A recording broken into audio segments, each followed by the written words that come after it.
Welcome to Board Gamers Anonymous, episode 161, March Gamer Madness, Part 2. We'd like to thank all our Patreon backers for helping us bring you an ad-free episode.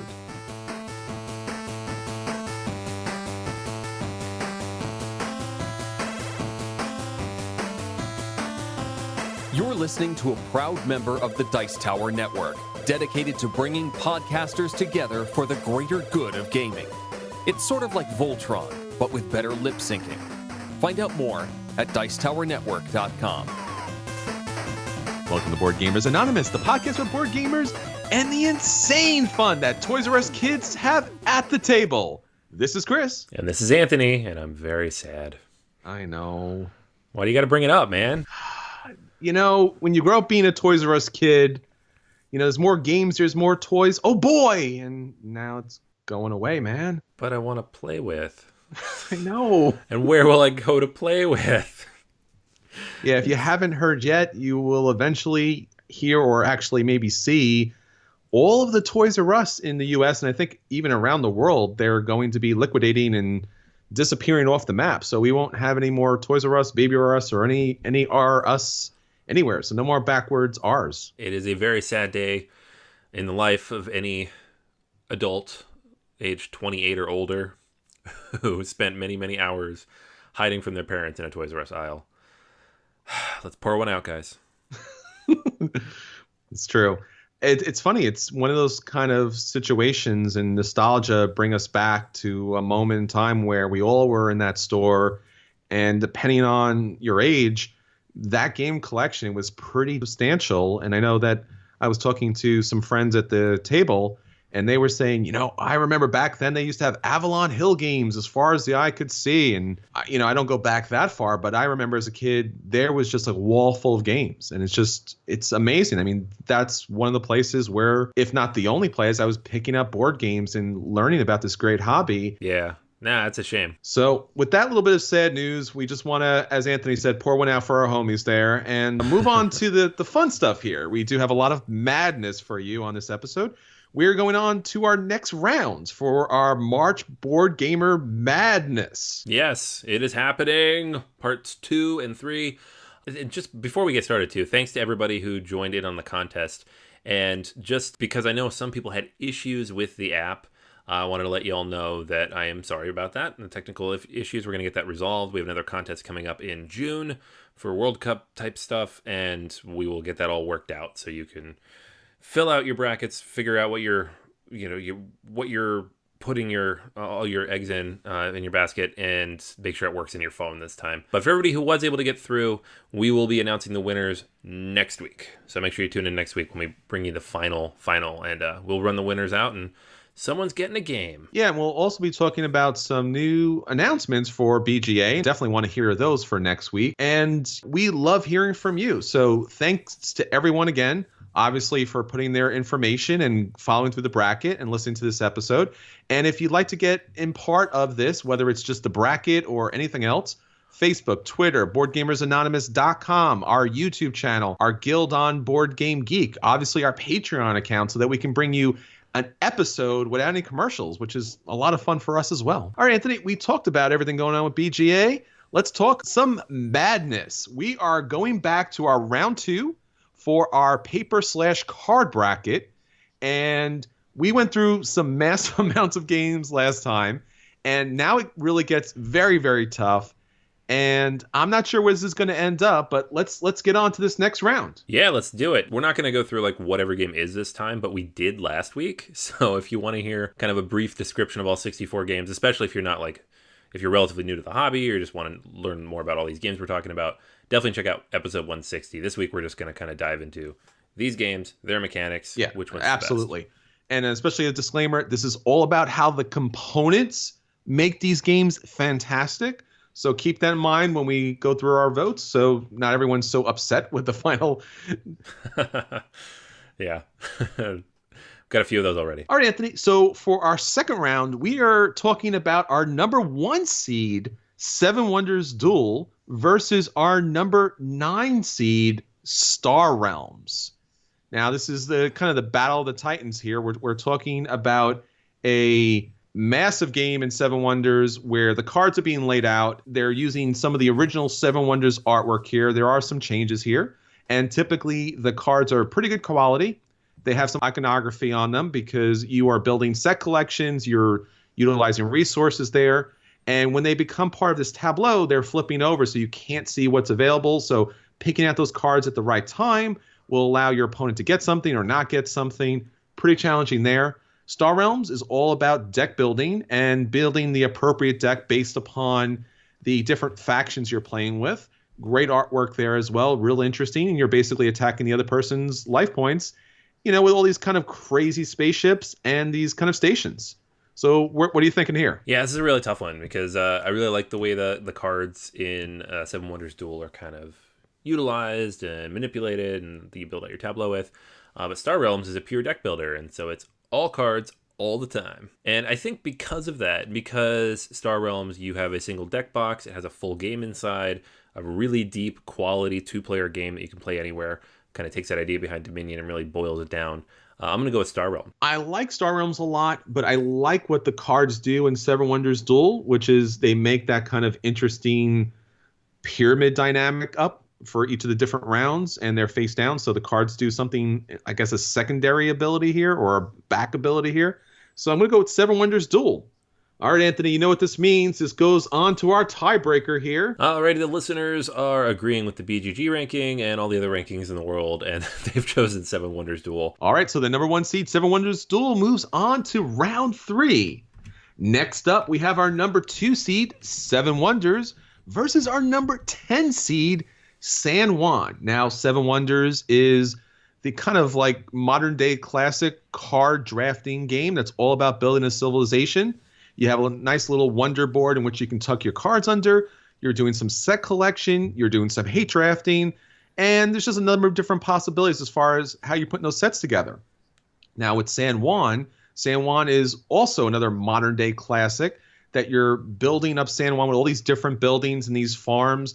And what's interesting here is when you're using your cards, they can be used for the building, or they can be used as a currency to pay for that building of that building. We got a lot of civilization building here. Which way are you going? San Juan still has one of my favorite implementations of cards because I always love the ability of using cards for multiple things in the same game. I'm going to go with San Juan. All right. Well, this is a tough one. We recently talked on our Patreon-backed episode that card drafting is one of our favorite things. It's just an amazing mechanic to be able to use those cards in that particular way. But San Juan does allow you to use the cards as currency, and I'm looking for cards and paper that do something else other than just a standard thing. So I'm going to go with San Juan as well. And San Juan, our number 10 seed, moves on to round 3. Upset. All right, next up is our number 11 seed, Lord of the Rings, the LCG, versus Mysterium. Now, Lords of the Rings is a LCG, a living card game in which one or two people journey down these classic Lord of the Rings scenarios, building up their characters, taking down the bad guys. Wonderful artwork, really, really interesting game.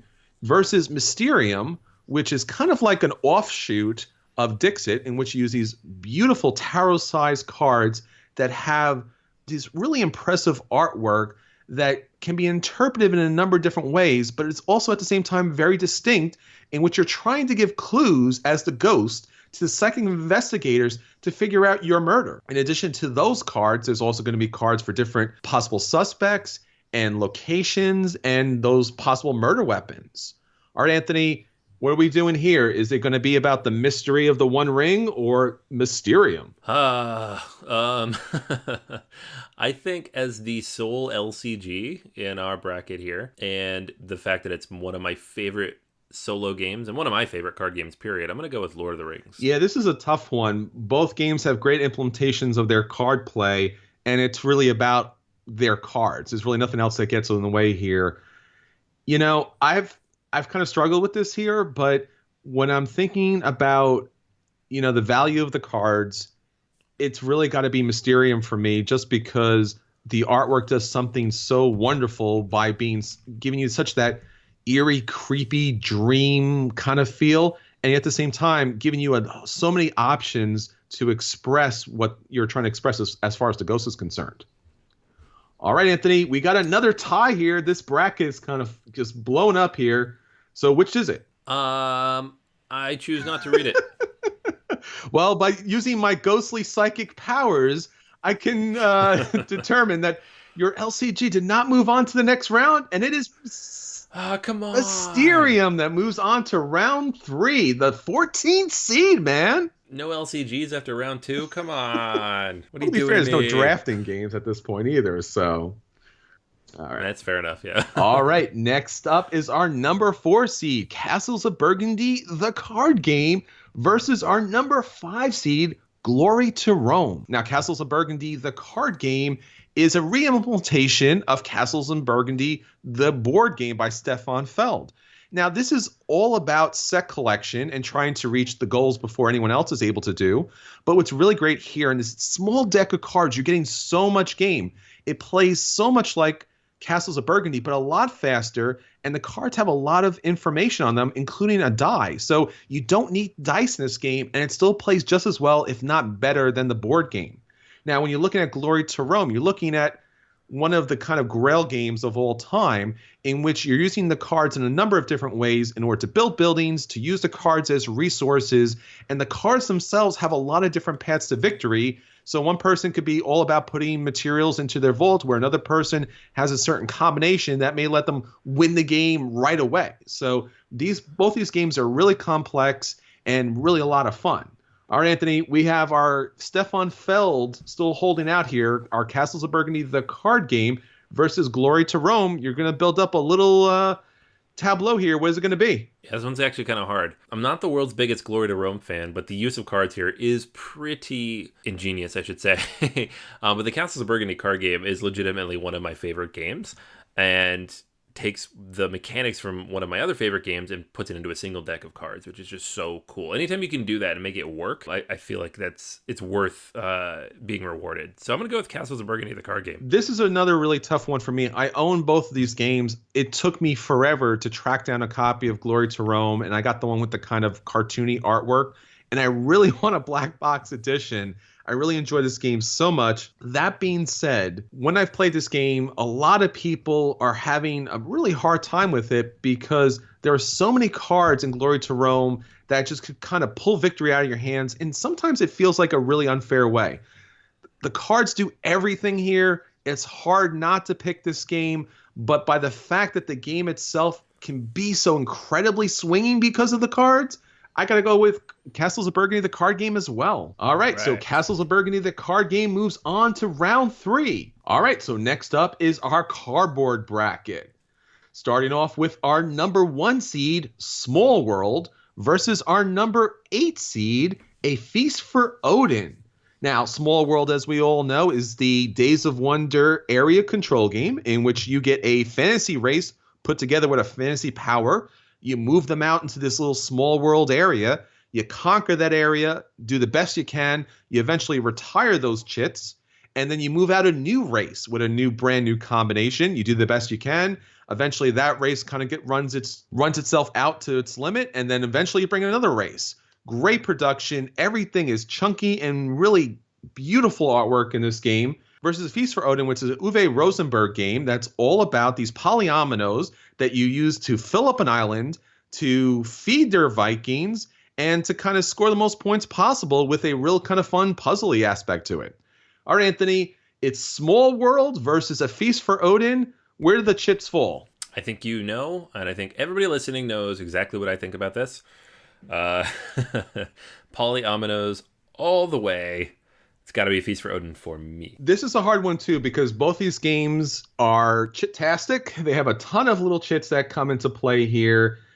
You know, I know you're the big Polyomino fan, but Small World, I'm just going to go with it because it's just got better artwork here. So chits just do a little bit more for me. All right, Anthony, we got another tie here. Moves on to our listeners. What do they have to say? Yeah, I mean, I can't argue with the artwork, but anytime you've got custom shapes and everything, it's a lot more fun for me, personally, to put that puzzle together. This one was really, really close. A lot of people like both of these games, but A Feast for Odin had just a few more votes, and that one is the winner in this. All right, our number 8 seed, A Feast for Odin, moves on to round 3. Next up, our number 2 seed, Caverna, the Cave Farmers, versus our number 10 seed, Photosynthesis. Now, Caverna is another Uwe Rosenberg game that's all about exploring and building in your cavern and out in your fields in order to build rooms, in order to build farms, in order to explore and gain as many resources as possible. Versus Photosynthesis, which is all about growing trees out in the forest and hopefully blocking your opponent's sunlight so you get the most sun possible, so you can be able to grow the most trees to the highest height possible, and then be able to pull those trees off to score victory points. All right, Anthony, both these games are all about farming and growing your plants out here. So which one is it for you? I said this last week, and I think anytime that the cardboard becomes three-dimensional, it automatically wins, and it's the only three-dimensional game in this list, so Photosynthesis, it has to be. I know that you're not a big fan of Agricola as far as with the card play here. Caverna does such a great job having all of those tiles out there on the board. It really makes a beautiful display on the table. But I guess I'm going to go with you on here on this round because despite the fact that the sun in Photosynthesis isn't a great piece of cardboard, those trees are amazing. So our number 10 seed, Photosynthesis, moves on to the next round. Next up, we have our number 3 seed, Shipyard, versus our number 6 seed, Castles of Mad King Ludwig. All right, Anthony, what we're looking at here with Shipyard is, of course, building up ships, using all these chits to build up a ship, using additional chits to put people on these ships, and a little kind of smokestacks and all these other kind of parts that go on top of ships, on top of which you're also building a path that your ship is going to travel in order to score additional victory points. This game has a ton of little chits. It's super crunchy, but definitely interesting, versus Castles of Mad King Ludwig, which is all about building a castle using an auction mechanic that allows you to put together all these really different and interesting and colorful rooms that will score off each other depending on which room matches up to which other room, and hopefully all those rooms are closed off so you get an additional bonus in this game. All right, Anthony, are you building ships or are you building castles here, my friend? This is a really tough one because both of these are really good in terms of building out all these creative custom uses of the cardboard as you build your tableau. I think I'm going to lean towards Castles of Mad King just because of the variability and the differences and all the customization and the fact that every single time you play, you have a different castle that you've built with all that cardboard, and it's defining for the game, like the way the cardboard interacts with the player space. I do love the Mad King's castles here. If it included the expansion, I would jump on this. I do feel like the base game is missing something, and that's why I'm going to go with Shipyard here, because even though you're typically building ships and you're putting stuff on the ships and you're traveling the ships, the inclusion of being able to pick what your end goal is going to be, so the size of the ship or what it's carrying matters a lot, just allows for so much replay value here. So I'm going to go with Shipyard. All right, Anthony, that leads us to another tiebreaker. Man, there's all tiebreakers here. Let's go on to our listeners, and what do they have to say? So the listeners are huge fans of a crazy old king named Ludwig. Castles of Mad King Ludwig wins out. All right, so our number 6 seed, Castles of Mad King Ludwig, moves on to round 3. Next up, the Castles of Burgundy versus our number 5 seed, Orleans. The Castles of Burgundy is one of Stefan Feld's just biggest classic games possible. It's all about arrangement of tiles on the small board that if you're able to complete a section, you will win a goal. So it's a lot of set collection, but using all of these different cardboard chits that are utilized by placing dice in the right spot. So the bigger and the faster you can build up, the more points you're going to be able to score. Now, whereas Orleans is all about bag building, all of these cardboard chits that represent these different peoples in Orleans go into a bag, you pull them out, and then based upon the combination that you're able to pull out, you place them in the city in order to activate special abilities. As the game goes on, you'll be able to move your carts and your ships around another board that are going to pick up additional chits that are going to be resources throughout the game. All right, Anthony, so we are going old school with this. Is it going to be the Castles in Burgundy and their set collection, or Orleans and their bag building? Yeah, it's another tough one. I love the Castles of Burgundy. I love what all those chits represent, but I'm going to go with Orleans just because bag building's unique and kind of new, and pretty cool, like a nice twist on the old deck building style mechanics. And the quality of components here is like 1,000 times better than the Castles of Burgundy. We've been holding out hope for a special edition, collector's edition of Castles of Burgundy for like 10 years now. I don't think it's ever going to happen. Orleans, we got it right off the bat. So, and even the base game is pretty good. So, Orleans for me. Yeah, this is a tough one here because, like you said, the Castles of Burgundy is a classic game, a lot of fun. It still gets table play, but it's yet to be upgraded. Now, for me, that wouldn't hold it back. But the idea that you are not just playing chits onto a board, but that you're also pulling them from a bag and trying to work out the correct numbers there is amazing. So I'm also going to go with Orleans. All right, so our number 5 seed Orleans moves on to round 3. All right, now on to our wood bracket. So starting off with our number 1 seed Agricola versus our number 8 seed Five Tribes. Now, when we talk about wood, Agricola really kind of pops up here because there's so much wood in this game, and the wood in this game is very, very thematic as far as building up your farm, planting your vegetables, seeing that stack of vegetables come into play, and then pulling those vegetables off in order to feed your people or to score victory points. Not to mention later on, they had their animeeples, which come into play as far as expanding your farm animal population on the board. Now that's versus Five Tribes, which is all about meeples that are using an amount column mechanic in which you pick up a whole bunch of meeples and then you drop them off on different tiles. And then when the final one lands, based upon its color, it's going to activate a special ability. But that's not it. There's a ton of camels and castles and palm trees that come into play that really make Five Tribes a beautiful game. All right, Anthony, it's all about wood here. Is it going to be Agricola and all of its animeeples, or Five Tribes and it's all of its different meeples that come into play? Yeah, I don't know. I don't know if I can give a award for animeeples these days. Everybody's got them. It's old hat. They're an innovator, but it's been done better. And Five Tribes. You probably have a couple of them running around the house these days, right? Probably. Oh, man, I know the dog ate at least one. So Five Tribes for me is just this beautiful, brilliant production with so many great wood pieces. You throw in the expansions, you got even more wood pieces. The box is bursting, literally bursting. Can't fit everything in there.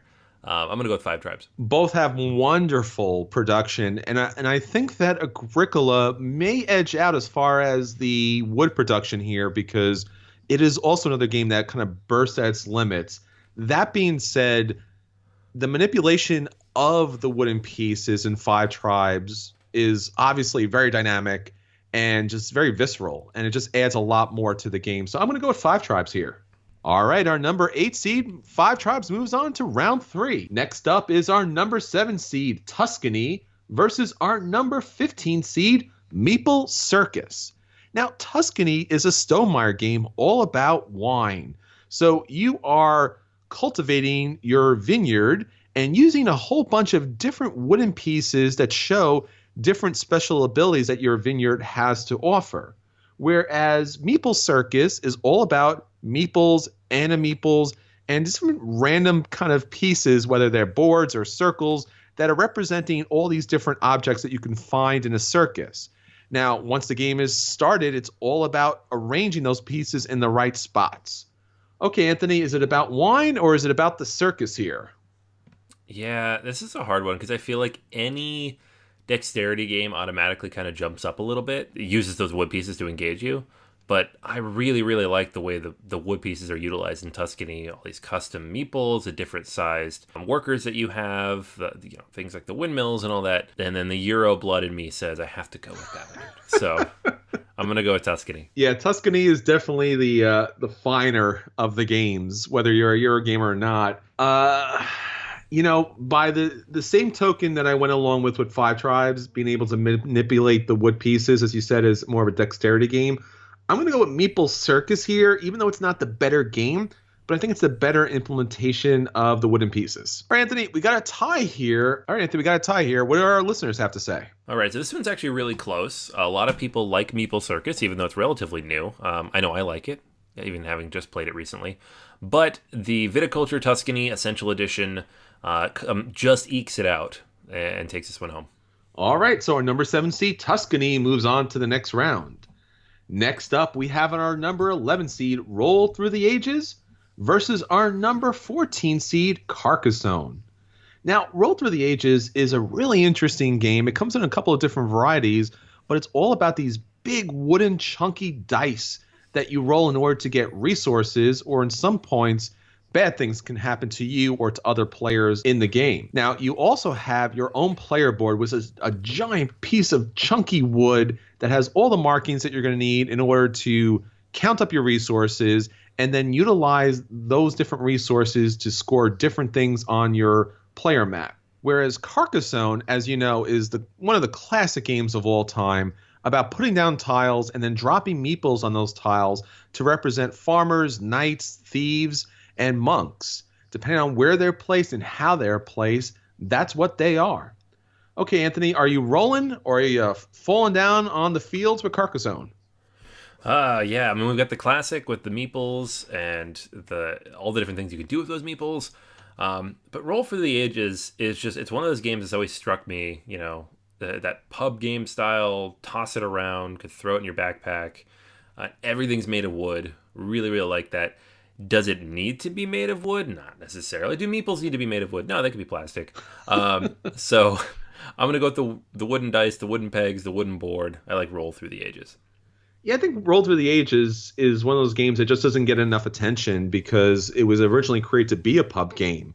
And because it was created in that way, everything was wood. And it's something that had to last and something that does last, and it's something that people should play. So I'm going to roll with it and go with Roll Through the Ages. All right, Roll Through the Ages moves on to the next round. Next up is our number 4 seed, Crokinole, versus our number 5 seed, Oracle of Delphi.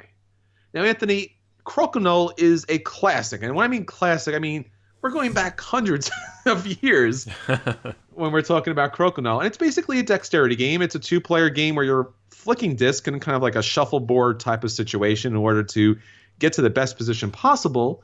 Whereas Oracle of Delphi is a Steffenfeld game in a very different way. It's not a point salad game. It's actually a race game that utilizes ships and monsters and really a whole bunch of wooden components that really kind of come together to provide a beautiful looking game. So, Anthony, are you flicking or are you racing?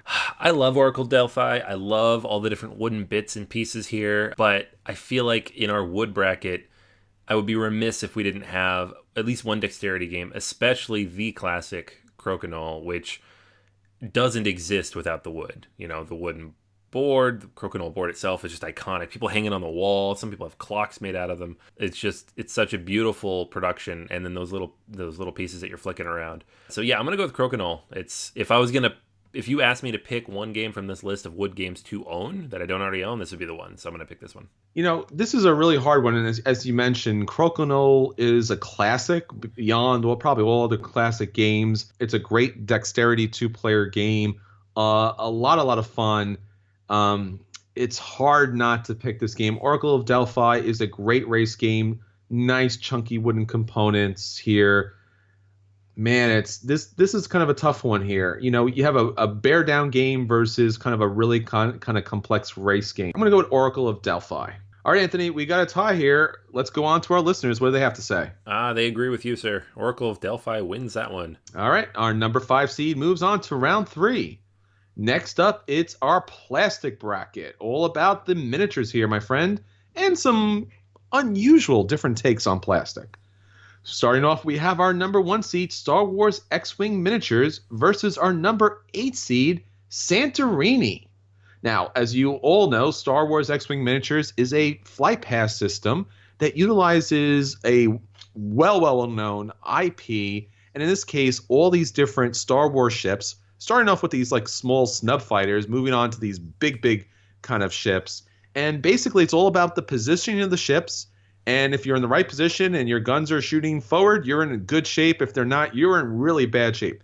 Beautiful paint jobs, really well crafted, versus our number 8 seed, Santorini, which is a 3-dimensional abstract game that's all about trying to get yourself on top of these buildings while blocking out your other opponents. All right, Anthony, is it a galaxy far, far away or a Grecian island not too far away? Easy. Everybody knows the answer to this, right? Yeah, for me, it's Star Wars X-Wing. It's just, this game doesn't exist without those beautiful miniatures, and the way that they're produced and the way that they're scaled and the way that they interact with each other is just That's perfect. Santorini really grew on me. At first I was a little kind of like taken back by it, but I don't know. I gotta say that Star Wars X-Wing Miniatures does something so well that I haven't seen in really any other miniatures game, which is a fantastic miniature with a fantastic paint job and the worst feeling in the world when your ship is not facing the right way and someone's behind you. So Star Wars X-Wing Miniature moves on to the next round. Next up is our number 2 seed, Rising Sun, versus our number 7 seed, Mystic Veil. Now, as we all know, Rising Sun is the new hotness from CMON that's all about these mythical creatures and these huge kind of armies taking over feudal Japan, versus Mystic Veil, which is all about card crafting. You get these wonderful plastic sleeves, and then you put these different plastic inserts that will actually bump up the card with power, and then you use a press your luck mechanic in order to see how many resources you can get out in order to get more inserts to build up your cards for more victory points later on in the game. Okay, Anthony. All right, Anthony, are you heading on to the Rising Sun or way back to the Mystic Veil? Yeah, I mean, Mystic Veil's a little more innovative in that those plastic cards and the sleeves and how they interact with each other, but I would be remiss if I didn't, recognize the just ridiculous sheer audacity of the miniatures in Rising Sun. The size, the detail, the scope, the sheer volume of them, and the game doesn't really... I cannot imagine this feeling or playing the same if you didn't have them. I know it's a lot of miniatures games, that's not the case. This one I really think it is. And especially if you have the Kickstarter edition, all the different plastic bits that come in that. But we're not even counting that. So I'm going to go with Rising Sun. Yeah, this is a tough one here, and probably the toughest one in the plastic bracket, just basically because you have probably the most detailed miniatures possible, at least up to date, in Rising Sun versus probably the most innovative use of plastic in Mystic Veil. Oh, man, this is really a rough one here. I would say because the miniatures do more than just be miniatures on the board. They also activate special abilities. They are also coins that you use for bidding. All right, our number 2 seed, Rising Sun, moves on to the next round. All right, next up is our number 3 seed, Blood Rage, versus our number 11 seed, Mechs versus Minions. Now, Blood Rage is another CMON game from Eric Lang, and it's all about Vikings taking down their other opposite clans, getting to Valhalla, beautiful army miniatures, wonderful, fierce monsters that come into play, versus Mechs versus Minions, which is a League of Legends game that's all about a cooperative gameplay that utilizes programming in order to send out your hero to take down all of these different minions. Okay, Anthony, this is another really challenging turn here. Is it going to be Blood Rage and its monsters, or Mechs and its unlimited number of minions? Oh, okay. So we have I kind of want to see Rising Sun up against Blood Rage, but the Mechs versus Minions production is just so outrageously good. And the pre-painting and just the way everything kind of comes to life on the board and the sheer volume of minions you have in that box. And I mentioned this last week, but the tray itself, the insert, deserves to be mentioned in here as well because it is one of the best inserts ever made. I'm going to go with Mechs versus Minions in the upset. Yeah, this is another rough one here. Both have great miniatures that come into play and really a fantastic job on both of these games. Rising Sun does a lot of the things that Blood Rage does. So I think I'm going to go with Mechs versus Minions here just because there's some different gameplay that goes into here. Not to mention the paint jobs here, especially, I don't want to ruin anything, but there's some majorly large minion that can come into play at the end of the game. All right, our final round is our number 4 seed, Star Wars Imperial Assault, versus our number 5 seed, Memoir 44. Now, Star Wars Imperial Assault is a campaign game in the Star Wars universe. It's got great, fantastic miniatures. You got Darth Vader, Luke Skywalker, even have an AT-ST, versus Memoir 44, which is a fan of both board gamers and war gamers. It's basically like your dream come true of having all those little green army men on the board, but it's not just about these army men. You also have tanks and a whole bunch of artillery and barricades. Just so much plastic in that game, utilizing the command and color system. All right, Anthony, these are both two big conflict games. Is it going to be Star Wars Imperial Assault, or is the little green men going to kind of wear you down?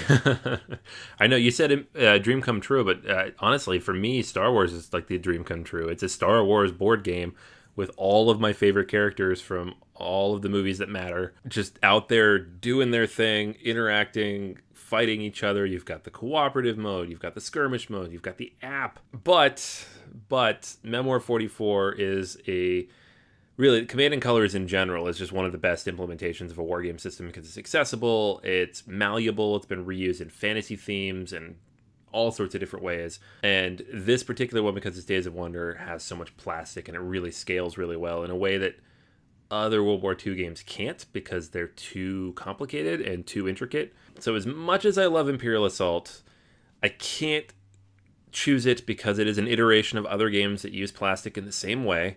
I'm going to go with Memoir 44. Yeah, this is a really rough one here because as much as you are a big Star Wars fan, so am I. But Memoir 44 does something that I don't think any other board game has done.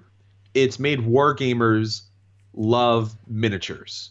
And, the attention to detail here is just amazing. And that really is something significant to say about the game. So I'm going to go with Memoir 44. And Memoir 44, our 5th seed, moves on to round 3. All right, that brings us right back up to the top with our paper/card bracket, where we have in round 3 our number 1 seed, Seven Wonders Duel, versus our number 4 seed, Castles of Burgundy, the card game. What do you think, Anthony? Okay, so I've picked the Castles of Burgundy card game every single time, and I'm going to do it again because I really, really like how it's implemented.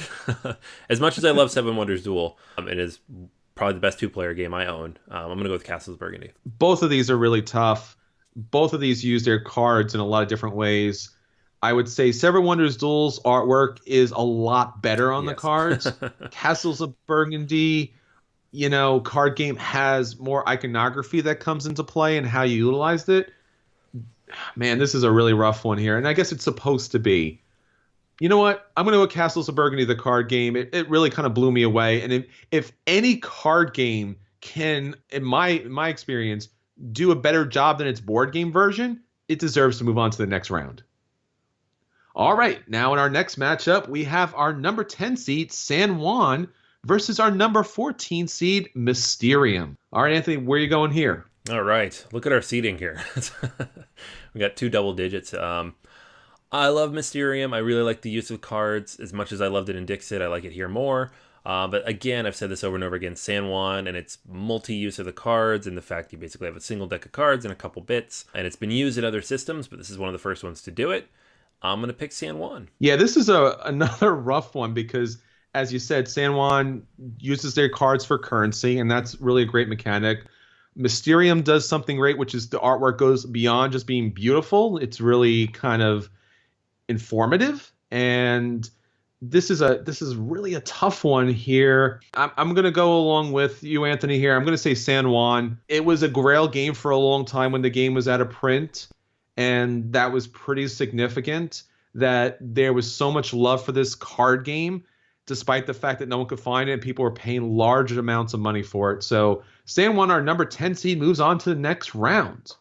All right, that moves us on to our cardboard bracket, where we have our number 8 seed, A Feast for Odin, versus our number 5 seed, Orleans. Okay, Anthony, what are you feeling here? Polyominoes. This is actually a little tougher. I know everybody's probably thinking he's just going to say this one every time, but I do really like both of these in their use of cardboard. But Feast for Odin has so much good cardboard, guys. It's still that one for me. Well, I'm going to go with Orleans here just because you're doing something different with the cardboard chits. You're actually building a bag and you're putting them up to play. And on top of which, the artwork is just a lot better for me. All right, Anthony, we got a tie here. What do our listeners have to say? Our listeners also love the polyominoes. Thank you, listeners. Feast for Odin. All right, Feast for Odin moves on to the next round. Next up is our number 10 seed, Photosynthesis, versus our number 6 seed, Castles of Mad King Ludwig. All right, Anthony, this is getting a little tighter here. What are you feeling? All right, so I've said this every time, and this is one of those ones where it almost doesn't hold because you've got 3-dimensional in photosynthesis and all those lovely trees. But in Castles of Mad King Ludwig, it's also very spatial, and the cardboard is a big part of that. I'm still going to go with photosynthesis because, and I already said 3D, but the 3D components are actually a big part of the mechanics of the game. The taller the tree, the more light it blocks, and the smaller trees don't get the light that they need. It is visually and physically manifest on the board by the cardboard, and I think it's just a really, really cool way to do it. And it's not something you see very often, so I'm going to go with that. I'm going to go with that as well. I'm not a huge fan of the implementation of the sun, but the fact that there's a giant piece of cardboard that's moving around the board, showing you where the sunlight's kind of projecting, that's pretty fantastic. So photosynthesis moves on to the next round. Next up is our wood bracket, where we have our number 8 seed, 5 Tribes, versus our number 5 seed, Oracle of Delphi. Okay, Anthony, where are you going here? Okie dokie. 5 Tribes, Oracle of Delphi. This one's actually kind of hard for me. I like both these games quite a bit. They both kind of use wood components in a very similar way, in that they are a big, big part of what you're doing on the board, and they're kind of evocative of the theme, but also of the mechanics. Days of Wonder always does it more beautifully. It's a very pretty game to look at, but I'm going to lean towards Oracle of Delphi here, just because there's just so much variety and interesting things that you're doing out there. You throw in the dice on top of everything else, and the wood components really make that game. Yeah, I'm going to go to Oracle of Delphi as well, just because while 5 Tribes has a lot of beautiful pieces of wood, it's really the meeples that are really majorly come into play, where Oracle of Delphi, you got monsters, you got temples, you got resources, you got the ships that you're moving, the dice. I mean, there's just so many great components here. All right, next up is our number 7 seed, Tuscany, versus our number 11 seed, Roll Through the Ages. Okay, so Viticulture Tuscany, I've mentioned this every time. I love the use of those little custom wood bits. I love the different sizes of your workers. But Roll Through the Ages, it just, I don't know, I just have this itch for this game where it just, what I think of when I think of Roll Through the Ages is the wooden bits. It just kind of makes that game. I don't know how else you build it, honestly. I mean, plastic it'd feel cheap, I guess. It just wouldn't be as much fun to handle. So I'm going to go with Roll Through the Ages. Yeah, I'm going to go with Roll Through the Ages too. We talked about this before. It's all about the wood, and Tuscany is probably a better game, but when it comes down to wood components, Roll Through the Ages, much, much better implementation. All right, that moves us to our final bracket, which is our number 1 seed, Star Wars X-Wing Miniatures, versus our number 5 seed, Memoir 44. It's getting tougher. What do you got here? Yeah, this has always been the toughest bracket. I've been upset about every game we've bounced out of here. But Star Wars X-Wing, man, this is the only board game for which I have pieces on my shelf being displayed just because. But at the same time, they're not just pieces for the sake of pieces. They are an integral part of that game. And I don't know how else to say it, but X-Wing isn't X-Wing without those miniatures. So I'm going to go with X-Wing. Yeah, I had a conversation very similar with a friend who didn't seem like they were really too much into that particular game style, but was like, but you can put these on your shelf. And I haven't heard that from any other miniatures game. So our number 1 seed, Star Wars X-Wing Miniatures, moves on to the next round. All right, finally, we have our number 2 seed, Rising Sun, versus our number 11 seed, Mechs versus Minions. Okay, so we have 2 games here, basically at the pinnacle of miniatures and production quality and cool stuff in a box. I mean, they're both hotness. Mechs versus Minions is only like 18 months old, but the sheer volume of cool stuff you get in that Rising Sun box, the quality of the miniatures, you've said this before, like the way each of those is actually integral to the gameplay. They all do different things, and their positions on the board matter, and then the plastic coins matter. Like, all these things are just part of the game and how you play it and the tactile feel of it. Mechs vs. Minions does a lot of the same things, but I feel it's just a little different somehow for me. So I'm going to go with Rising Sun. Yeah, this is another tough one. Either one is great. It's hard not to want to have both move on to the next round, but that's the nature of brackets. You know, Rising Sun did inspire so many people to jump on a game that they really weren't sure if they were going to like. myself being one of them. So I'm going to move Rising Sun on to the next round. All right, now we're finally set up to...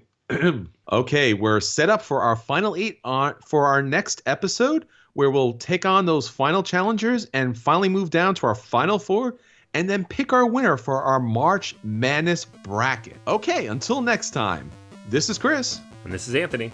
And we'll save you all a seat at the table.